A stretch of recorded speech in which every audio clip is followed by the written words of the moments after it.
चलिए आपको पीसीसी लिए चलते हैं सीधा और वहां से सीधी तस्वीरें आप तक पहुंचाते हैं। मुख्यमंत्री अशोक गहलोत मंच पर पहुंच चुके हैं, साथ ही पीसीसी चीफ गोविंद सिंह डोटासरा भी उनके साथ मौजूद है।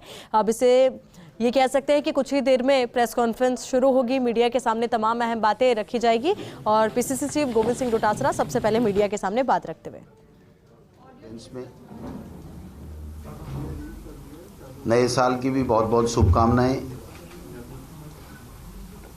मुद्दा आप सबको पता है कि जिस प्रकार से पंजाब में जो चुनाव आ रहे हैं जल्दी, उसको लेकर के देश के प्रधानमंत्री जी और भारतीय जनता पार्टी बड़ी उहापोह में है, क्योंकि जिस प्रकार से 15-16 महीने से किसानों के साथ अत्याचार और अन्याय इन्होंने किया, जो 3 काले कानून इन्होंने लादने का काम किया और जिस तरीके से देश के किसानों से माफ़ी तो मांगी, लेकिन देश के किसानों से, किसान संगठनों से कोई चर्चा नहीं की। बिना पार्लियामेंट में चर्चा किए उनको कानूनों को वापस लिया गया और अब जब किसानों से जो वादे किए गए थे या किसानों की जो आत्महत्याएं हुई हैं या जो मौतें हुई हैं इस दौरान, उन सब पे कोई चर्चा नहीं करके देश के प्रधानमंत्री एक नई षड्यंत्र करके नया देश में माहौल बना करके और वही छद्म राष्ट्रवाद की तर्ज के ऊपर जो भारतीय जनता पार्टी का मेन एजेंडा है, उसी तरीके से एक देश में माहौल क्रिएट करके उत्तर प्रदेश, पंजाब आदि स्टेट्स के जो चुनाव हैं वो लड़ना चाह रहे हैं। जो घटना सबके सामने है कि रैली के लिए किसान आने को तैयार नहीं थे, वहां लोग आने को लिए तैयार नहीं थे। किसान अपनी बात रखना चाहते थे, उनकी बात को कोई तवज्जो नहीं दी जा रही थी। केंद्र के जल संसाधन मंत्री जो हमारे यहाँ से एमपी हैं, वो बार बार उनसे चर्चा कर रहे थे, लेकिन देश के प्रधानमंत्री से मिलाने का झूठा वादा भी कर रहे थे। खैर, जो कुछ भी हुआ उनको पता था, उसके बावजूद देश के प्रधानमंत्री आए।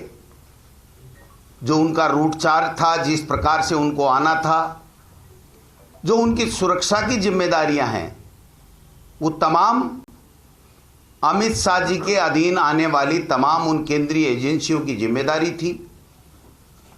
प्रोटोकॉल का बाकायदा निर्वहन किया गया स्टेट गवर्नमेंट की तरफ से, बाकायदा कैबिनेट मंत्री गए, मुख्यमंत्री ने उनको कहा कि ऐसी स्थिति है कोरोना की, मेरे साथ वाले पॉजिटिव हैं, मैं आऊं या नहीं आऊं आप बता दीजिए, जो आप कहेंगे वो कर लेंगे। देश के प्रधानमंत्री का सवाल है। उन्होंने कहा नहीं, आपको आने की जरूरत नहीं, आप वर्चुअल जुड़ जाइए। उसके बाद में अचानक रूट बदला गया। रूट बदलने की कोई सूचना समय पर वहां की स्टेट को दी नहीं गई। और एक और बात जो इसके आगे मैं कहना चाहता हूं कि किसी ने प्रधानमंत्री के ऊपर कोई हमला नहीं किया। प्रधानमंत्री का काफिला और जो किसान बैठे थे पहले से, उनके काफिले में काफी दूरी से पहले उनका काफिला रोक दिया गया और रोकने के बाद में जब उनको सूचना मिली कि वहां पर कोई भीड़ नहीं आई है, वहां पर जितने बुलाए उसके 1% लोग भी आए नहीं हैं, तो एक ड्रामा सोची समझी साजिश के तहत किया गया कि देश के प्रधानमंत्री जी की सुरक्षा में स्टेट गवर्नमेंट की तरफ से चूक की गई है। पहली बात, देश के प्रधानमंत्री की सुरक्षा का जिम्मा केंद्र के द्वारा पारित कानून के मुताबिक अमित शाह जी और उनकी जो गृह मंत्री की एजेंसियां, उनका था। दूसरी बात, देश के प्रधानमंत्री का हेलीकॉप्टर से जाना था, सड़क मार्ग के द्वारा नहीं जाना था। तीसरी बात, देश के प्रधानमंत्री जी को सुनने के लिए वहां लोग आना ही नहीं चाहते थे। ये केंद्र के वहां के प्रभारी गजेंद्र सिंह जी को पता था। चौथी बात, जब किसी ने नारा नहीं लगाया, हमला नहीं किया, किसी ने कुछ कहा नहीं, और 10-20 मिनट के अंतराल में जब कहा गया कि देश के प्रधानमंत्री जी इधर से जाना चाहते हैं, तो वहां की मुकामी पुलिस ने वो रास्ता साफ करा दिया। उसके बावजूद देश के प्रधानमंत्री, चूंकि वहां लोग नहीं थे, रैली असफल हो जाती, मीडिया ने चला भी दिया था कि देश के प्रधानमंत्री जी की रैली असफल हो रही है, मौसम भी खराब है, लोग भी नहीं पहुंचे हैं।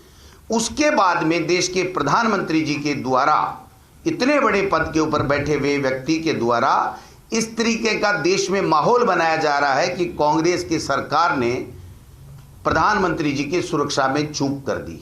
ये चूक नहीं है मित्रों। अगर वो प्रदर्शनकारी ये मांग भी कर रहे थे कि देश के प्रधानमंत्री हमारा ज्ञापन लें या हमारे से वार्ता का समय दें, तो ये उनका संवैधानिक अधिकार है। ये पहली बार नहीं हुआ है, इससे पहले भी देश के प्रधानमंत्रियों से हुई है। जब पंडित जवाहरलाल नेहरू जी प्रधानमंत्री थे, तो एक महिला ने कॉलर पकड़ के ये कहा था कि हमें आजादी से क्या मिला। तो देश के प्रधानमंत्री उस वक्त के पंडित जवाहरलाल नेहरू ने यह कहा कि प्रधानमंत्री की कॉलर आप पकड़ रहे हो, ये देश में आपको आजादी के बाद में मिला है। 1955 की घटना, प्रधानमंत्री जी को काले झंडे दिखाए, एक नौजवान शहाबुद्दीन था, फिर वो सिविल परीक्षा में पास हुआ, आईएएस बना। जब उनकी फाइल देश के प्रधानमंत्री के पास में गई, तो लोगों ने कहा साहब इसने काले झंडे दिखाए थे, इसको परीक्षा में पास नहीं करना चाहिए, नौकरी नहीं ज्वाइन करानी चाहिए। देश के तत्कालीन प्रधानमंत्री पंडित जवाहरलाल नेहरू ने यह कहा कि इससे इसका कोई संबंध नहीं है, इसने मेहनत की है। चौथा उदाहरण, बीएचयू में इंदिरा गांधी जी को काले झंडे दिखाए थे, वीसी ने बच्चों को निकालने का निर्णय ले लिया था। इंदिरा जी ने कहा नहीं, उन बच्चों को मेरे पास लाइए, उनका अधिकार है बात करने का। 2 अक्टूबर 86 को राजघाट के पास में जब राजीव गांधी जी के करीब से गोली चलाई थी, एक्शन की बात आई तो राजीव गांधी जी ने कहा हमारे देश के नागरिक हैं, किसी बात से गुस्सा हो गए होंगे, उनके खिलाफ कोई बात नहीं होनी चाहिए।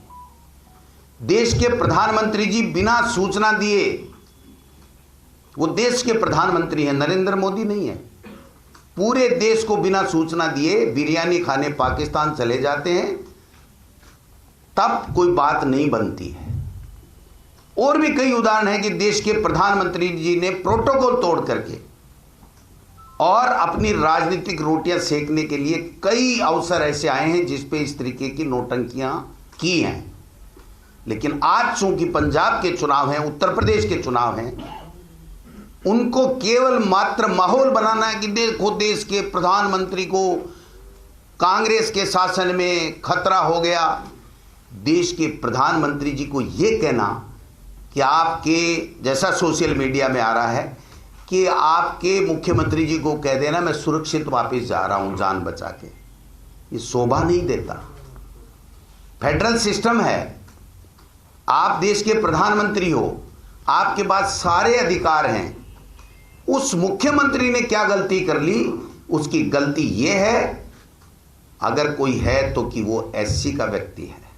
उसकी गलती यह है कि वो भला व्यक्ति है जिसने ये कहा कि अगर देश के प्रधानमंत्री को किसी तरह की आंच आती तो मैं मेरा खून बहा देता, लेकिन देश के प्रधानमंत्री को मैं आंच नहीं देने देता। ऐसे व्यक्ति के ऊपर, ऐसे कांग्रेस पार्टी के ऊपर जिसके इतने अच्छे अच्छे उदाहरण हैं स्वतंत्र भारत में, उसके बावजूद इस तरीके की बात बना के, बाउंडर बना करके, ट्विटर पे ट्रेंड करा करके, कभी स्मृति ईरानी जी बोल रही हैं, कभी कोई मिल रहा है।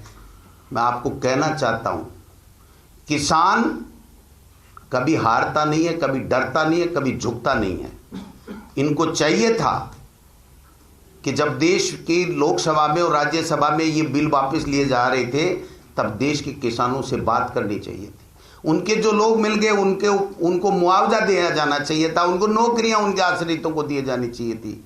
देश का किसान एमएसपी के गारंटी कानून की मांग करता है, उसके ऊपर चर्चा होनी चाहिए। उठा के झोला चल दिए कि हम तो चुनाव लड़ेंगे, पैसे हमारे पास में बहुत है, तो पैसों से सब कुछ नहीं खरीदा जाता। वस्तुएं खरीद सकते हो, भारत के नागरिक का ईमान नहीं खरीद सकती भाजपा के लोग। इसलिए समझ लेना चाहिए कि नोटंकी बंद करें, अपनी हार स्वीकार करें, किसानों से बात करें, माफी मांगें। इस कांग्रेस को सिखा रहे हो जिस देश के प्रधानमंत्री होते हुए भी देश की एकता और अखंडता के लिए शहीद हो गई, देश का पूर्व प्रधानमंत्री शहीद हो गया, उस परिवार की जिसने 2 माता, दादी और पिता दोनों खो दिए, उस परिवार की आपने आते ही एसपीजी की सुरक्षा हटा ली। आपको तनिक उस वक्त शर्म भी नहीं आई कि ये दिन आपको भी देखने पड़ेंगे, आप भी पूर्व होने वाले हो। तो आपकी कथनी और करनी में फर्क है। आप कहना क्या चाहते हो, करना क्या चाहते हो। जब देश के प्रधानमंत्री की सुरक्षा होनी चाहिए तो प्रधानमंत्री जो इंदिरा गांधी जी और राजीव गांधी जी शहीद हो गए, उनकी हत्याएं की गई, उसके बाद में उसके परिवार की आपने किस कारण से सुरक्षा हटाई? क्या उनकी सुरक्षा महत्वपूर्ण नहीं है? इसलिए देश के प्रधानमंत्री की सुरक्षा को कोई खतरा नहीं था। जानबूझ के ये ड्रामा किया गया।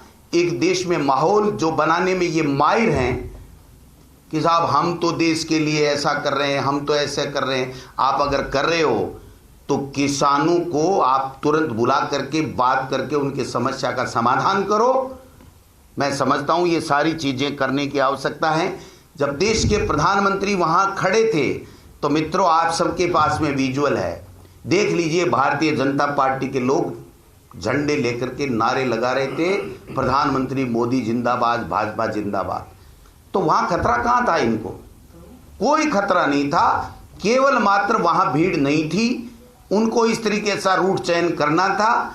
ये जिम्मा कि साहब पंजाब के डाल करके कांग्रेस को टारगेट बनाओ, जिससे उत्तर प्रदेश में और पंजाब में हमको ये लाभ मिल जाए।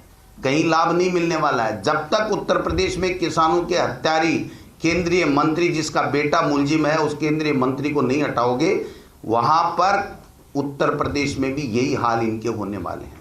प्रजातंत्र में हमारे मुख्यमंत्री जी भी बार बार कहते हैं कि कोई भी व्यक्ति अगर वो अपनी बात कहना चाहता है तो उसको हमको स्वीकार करना चाहिए, सुनना चाहिए, होने वाला काम होना चाहिए। उनके खिलाफ हम लाठी जोर जुलम से कोई काम नहीं कर सकते।